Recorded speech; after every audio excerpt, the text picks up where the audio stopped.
বাদল একজন চাষি। তার যেটুকু জমি আছে তা চাষ করে কোনো রকমের সংসারটা চলে যায়, কিন্তু এবছর প্রচন্ড বৃষ্টিপাত হওয়ায় তার চাষের ফসল সব ডুবে নষ্ট হয়ে যায়। কদিন ধরে মুষলধারে যেমন বৃষ্টি নেমেছে তেমনি বজ্রপাত শুরু হয়েছে। এমনই একদিন সকালে বাদলের স্ত্রী বাদলকে বলল, তুমি কি গো, সে কবে থেকে বলছি মেয়েটা আমার চিংড়ি খেতে চাইছে, তুমি তো যেন কথাটা কিছুতেই কানে তুলছো না।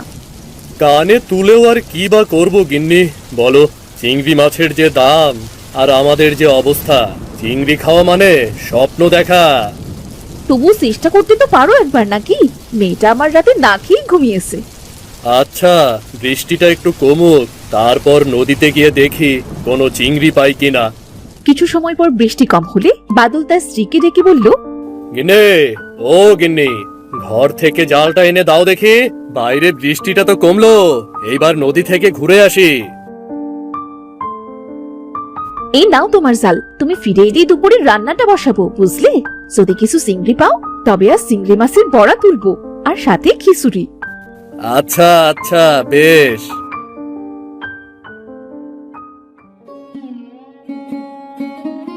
জালটা বেশি ভালো না।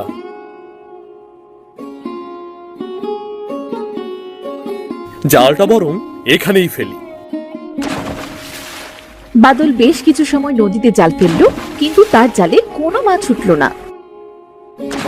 না, একটা চিংড়িও তো জালে বাঁধলো না। বাড়িতে গিয়ে মেয়েটাকে এবার কি বলবো? এই শেষ আরেকবার জালটা ফেলে দেখি তো। না, এবারেও একটা মাছও জালে আসলো না। সেই সকাল থেকে জালটা টানছি। হায় সৃষ্টিকর্তা, তুমি তো একটা চিংড়ি অন্তত মেয়েটার জন্য জালে দিতে পারতে।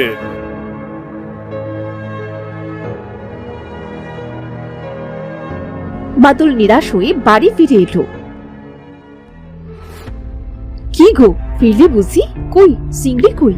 ওমা, একটাও চিংড়ি পাওনি বুঝি? না গো গিন্নি, একটা চিংড়িও পাইনি। তুমি চিন্তা করো না, কাল আমি আবার নদীতে গিয়ে আমার মেয়েটার জন্য চিংড়ি ধরে আনবো। না বাবা, আমার আর চিংড়ি মাছ লাগবে না। তোমার আগে অনেক টাকা হোক, তারপর না হয় আমরা রোজ চিংড়ি খাবো। কিরে দাদা, বাবাকে বল না। হ্যাঁ বাবা, তোমার কষ্ট করে নদীতে আর চিংড়ি ধরতে হবে না। তুমি ভিজে কাপড় ছেড়ে শুকনো কাপড় পরে ঘরে এসো।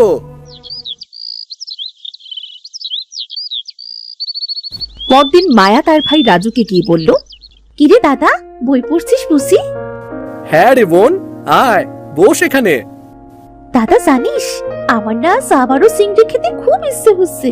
চল না দাদা, আজ তুই আর আমি গিয়ে নদী থেকে কিছু চিংড়ি ধরে আনি। না না বোন, এখন তো নদীতে ভরা পানি, কোনো চিংড়ি পাওয়া যাবে না। শুনেছি বটতলার নিচে যে ফেলানো গর্তটা আছে না, তাতে নাকি অনেক চিংড়ি আছে। চল আজ একবার গিয়ে দেখে আসি। আচ্ছা দাদা চল, তবে মাকে কিন্তু বলা যাবে না, বললে তো যেতে দেবে না। সুপি সুপি বের হতে হবে। তারা দু ভাই বোন বাড়ি থেকে বের হয়ে রাস্তা দিয়ে হাঁটতে লাগলো। এই দাদা, যদি অনেকগুলো চিংড়ি মাছ পাই তবে চিংড়ির বড়া, চিংড়ির শুটকি, চিংড়ির মালাইকারি আর চিংড়ি ভাজা দিয়ে এই মেঘলা দিনে মাকে বলবো খিচুড়ি রান্না করতে। আচ্ছা বেশ, আগে চিংড়িগুলো পেয়ে তো নেই, তারপরে না হয় ওই পদের কথা ভাববো, বুঝলি? ওই দেখ দাদা, সেই জায়গায় চলে এসেছি আমরা। এবার জালটা জলদি করে ফেল, দেখি কতগুলো চিংড়ি ওঠে। রাজু গর্তটিতে জাল ফেলে টানতে লাগলো। এদিকে আকাশ মেঘলা হয়ে চারপাশে ঝড় বইতে শুরু করলো। এই দাদা, তাড়াতাড়ি জাল টান, দেখ ঝড় বইছে, এখনই বৃষ্টি শুরু হবে। আরে জালটা তো আসছে না, মনে হচ্ছে কোনো কিছুতে আটকে পড়েছে। এবার কি হবে দাদা? দেখ বৃষ্টি নামা শুরু করলো যে। এই তো জালটা ছাড়ানো গেছে, তাড়াতাড়ি চল বোন, ওই বট গাছের নিচে গিয়ে দাঁড়াই।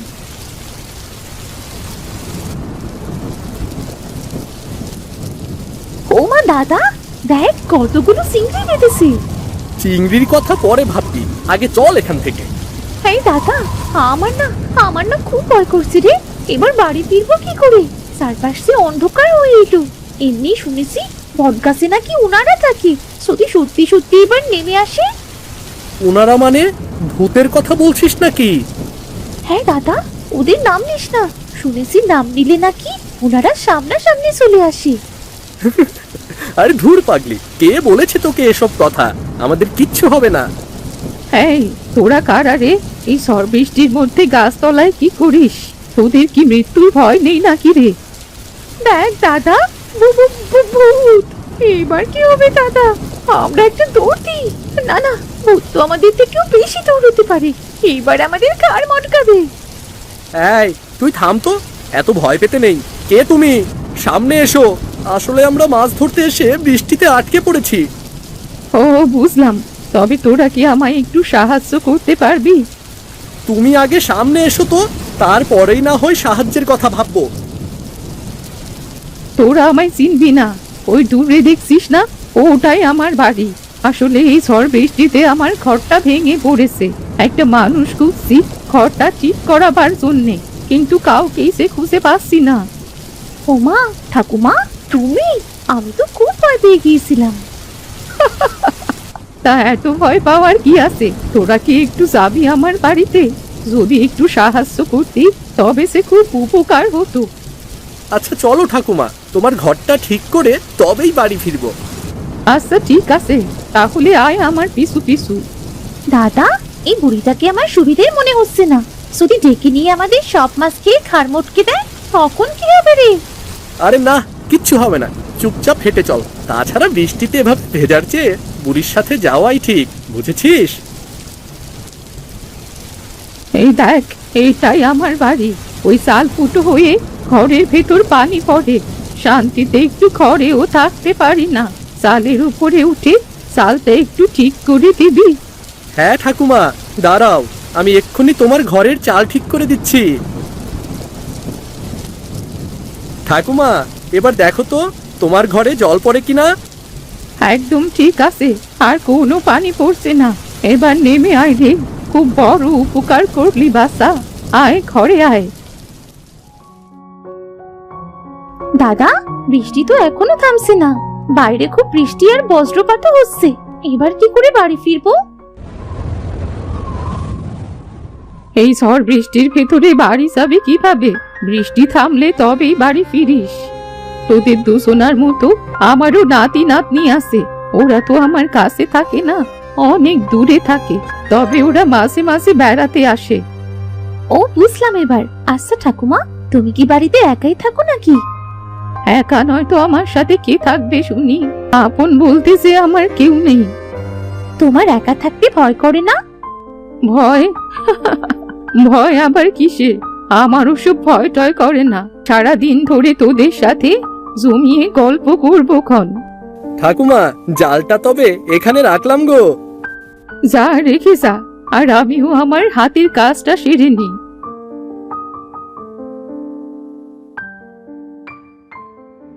দাদা, এই দাদা, দেখ না, জালে যে একটাও চিংড়ি নেই। আমাদের চিংড়িগুলো সব গেল কোথায়? চিংড়িগুলো নিয়ে তোদের চিন্তা করতে হবে না রে। আমি সব চিংড়ি ভেজে রেখেছি, সাথে তোদের জন্য খিচুড়িও রান্না করেছি রে। খিচুড়ি আর চিংড়ি ভাজা?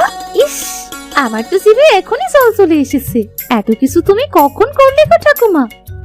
তা তো করেছি তোরা যখন গোসলে গেলি। খুব ভালো করেছো। এমনিতেই এত বেলা অবধি চিংড়িগুলো থাকলে নষ্ট হয়ে যেত। হ্যাঁ, এই জন্যেই তো চিংড়িগুলো ভেজে রাখলাম। চল, এবার খাবি চল। কতগুলো চিংড়ি ভাজা! আমাকে কিন্তু পেট ভরে চিংড়ি খেতে দিতে হবে। বেশ বেশ, তোর যা লাগে তুই তাই খা। ঠাকুমা, তোমার হাতের রান্নার কি স্বাদ গো, যেন অমৃত খাচ্ছি। খুব স্বাদ হয়েছে খাবার। দাদা, বাইরে তো ঝড় বৃষ্টি কমলো না। এবার বাড়ি ফিরবো কি করে? প্রায় যে সন্ধে হয়ে এলো। আজ আর তোদের বাড়ি যেতে হবে না, তোরা বরং কাল সকালে বাড়ি চলে যাস। কিন্তু মা বাবা যে বড্ড চিন্তা করবে। সে একটু করুক, কাল সকাল সকাল উঠে বাড়ি ফিরে যাস।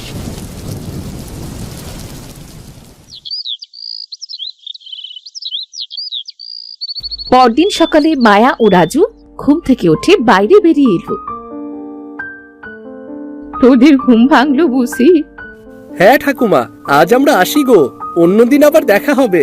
জানি না বাড়িতে মা বাবা কি করছে। অন্যদিন আবার কোথায় পাবি আমায়?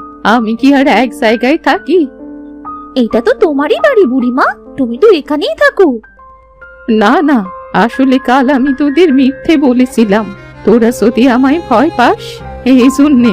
আমি কোনো সাধারণ মানুষ নই রে, আমি তো একটা পেতনি। কি যা তা বলছো? ওগো ঠাকুমা, তুমি কেন পেতনি হতে যাবে? মিথ্যে কথা বলছি না গো বাসা।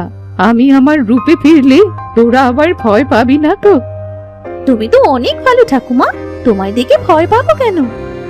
আচ্ছা বেশ, তবে দেখ তাহলে। এবার বিশ্বাস হলো তো আমি যে পেতনি? হ্যাঁ, তা তো হলো, কিন্তু তুমি পেতনি হয়েও এত ভালো কেন? আর আমাদের এ বাড়িতেই বা কেন নিয়ে এলে? আসলে কাল তোদের দু ভাই বোনকে ওভাবে ভিজতে দেখে আমার খুব মায়া লাগছিল, আর তাই তো তোদের মানুষ রূপে তোদের এই বাড়িতে নিয়ে আসি। তুমি খুব ভালো গো ভূত ঠাকুমা, তুমি ভূত হয়েও আমাদের কত যত্ন করলে। এই নে, এই কৌটোটা রাখ। এটা কিসের কৌটা গো ভূত ঠাকুমা? এইখানে কিছু চিংড়ি মাছের খাবার আছে। এই খাবার থেকে এক চিমটি যদি নদীর জলে দিস, তবে সেখানে অনেক বড় বড় চিংড়ি এসে হাজির হবে। এটা মায়াবী চিংড়ি খাবার। সেই চিংড়ি বিক্রি করলে দেখবি তোদের সংসারটাও দিব্যি ভালোভাবে চলে যাবে। এতটুকু খাবার? এতটুকু খাবার তো কি হয়েছে, সারা জীবনেও এই খাবার ফুরোবে না গো। এই কৌটোটাকে ধর। তোমাকে অনেক ধন্যবাদ গো ভূত ঠাকুমা, আজ আসি তাহলে আমরা। রাজু ও মায়া ভূতপুরীর কাছ থেকে বিদায় নিয়ে বাড়ি ফিরে এলো। বাড়ি এসে দেখলো তাদের বাবা মা খুব কাঁদছে। কোথায় গেল আমার ছেলে মেয়ে দুটো? খুঁজতে তো আর কোথাও বাকি রাখিনি। ওগো, আমার ছেলে মেয়ে দুটোর কি হলো? ওরা কি আর কখনো ফিরবে না? মা, তুমি এত কাঁদছো কেন? এই দেখো মা, আমরা ফিরে এসেছি। তোরা তোরা এসেছিস? কোথায় ছিলি কাল থেকে? সে অনেক লম্বা ঘটনা মা, দাদার কাছ থেকে শুনে নাও। দাদা, দাদা বল না বাবা মাকে। আমরা কত চিন্তা করছিলাম জানিস তোরা? এটা অন্যায় সেটা বুঝতে পারছি বাবা, তবে আমরাও যে বিপদে পড়েছিলাম। কি বিপদে পড়েছিলি বাবা? এরপর রাজু তাদের সাথে ঘটে যাওয়ার সমস্ত ঘটনা তার মা বাবাকে খুলে বলল।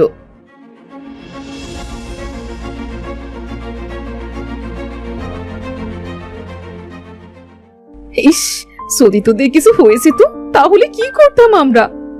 কিছু হয়নি তো মা। বাবা চলো না বাবা, নদীতে এই খাবারগুলো দিয়ে দেখি কতগুলো চিংড়ি আসে। হ্যাঁ চল, যদি দুটো চিংড়ি পাওয়া যায় তবে বিক্রি করে কিছু প্রয়োজনীয় জিনিস কিনতে পারবো। চল না। আমাকেও তোমাদের সাথে নিয়ে চলো, অমন দৃশ্য দেখার সে তর সহ্য হচ্ছে না। তারা সবাই মিলে নদীর ধারে গেল। রাজু সেই কৌটো থেকে এক চিমটি খাবার নদীর জলে দিতেই সেখানে চিংড়ি মাছে কিলবিল করতে লাগলো। হ্যাঁ তো চিংড়ি, মা গো মা, এই যেন মনে হচ্ছে নদীর সব চিংড়ি এখানে এসে হাজির হয়েছে। এরপর বাদল ও রাজু একে একে সব চিংড়ি ধরে বাড়ি নিয়ে এলো। বাবা গো বাবা, এত বড় চিংড়ি, এত বড় চিংড়ি তো আমি কখনো দেখিনি।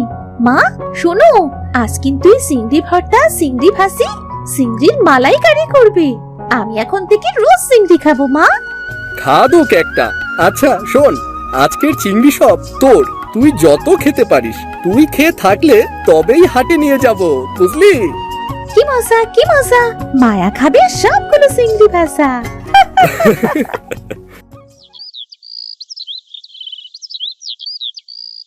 এরপর থেকে বাদল ও রাজু একসাথে চিংড়ি ধরে তা হাটে বিক্রি করত। দেখতে দেখতে তাদের সমস্ত অভাব দূর হয়ে গেল এবং তারা সবাই সুখে শান্তিতে বসবাস করতে লাগলো।